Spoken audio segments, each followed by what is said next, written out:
Well, there's a brand new Sonic Frontiers leak, and this time it's official, straight from the source. Now honestly, I've not really been thinking that much about Frontiers because it just hasn't really been that interesting to me in the back of my mind, so I haven't talked about it as much. I've been having fun with other things and doing other things. But now it seems like it's time to get back into the groove of things. But before we get into this crazy leak, hey, you there. Yeah, you watching. There's 49,000 people that keep coming back to these videos. I don't really have 49,000 subscribers. Since you guys keep on coming back, why not hit the subscribe button? It really helps out the channel, and so that way you don't have to miss anything. Thanks guys.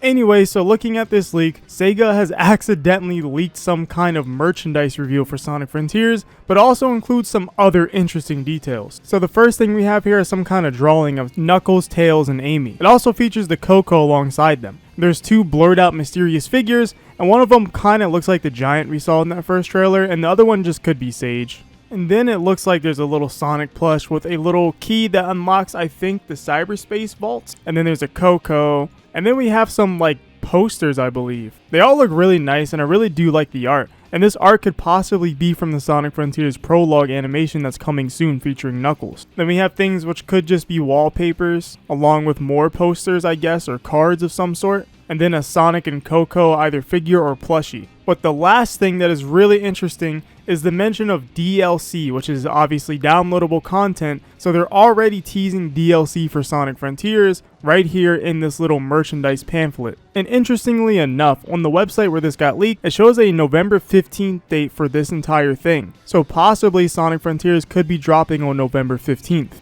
But all in all, this is a lot of information, and honestly, the things that interest me the most is of course that artwork and the DLC. The artwork again has those two mysterious figures, and obviously I think one of them is that giant and the other one is just Sage, but it's possible that we could be seeing a brand new character in this game outside of those two. And that makes me wonder, is Sage and that giant really gonna be enemies in this game if they're kind of posted up with Sonic and his gang? It's a really interesting thing to think about when it comes to the story. But when it comes down to the DLC, it makes me wonder what kind of DLC are they going to be doing. Is it going to be Sonic Forces-esque where it's just a bunch of little mini cosmetics? Or kind of like Sonic Colors Ultimate where you can change his shoes and whatnot? Or is it going to be big planned DLC that has some kind of campaign or extra level content? Personally, I would like to see more playable characters within DLC, because playing only as Sonic in an open world I feel like would be a missed opportunity if they could just let other characters in. I feel like having Knuckles and Tails in the open world as other options would be really fun if they really flesh out their moveset and make them feel unique.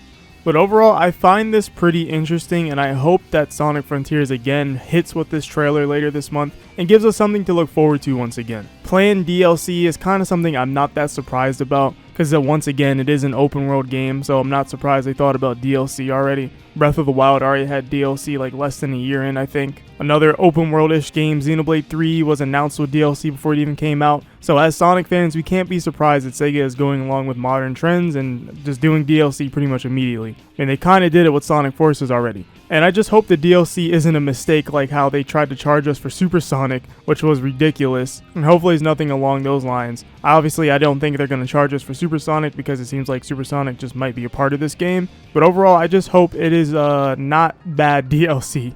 But that's this leak, and those are my thoughts on this leak. Let me know what you guys think in the comments below. What do you think of all this merchandise plus DLC leak? And like always, I'll see you guys in the next one.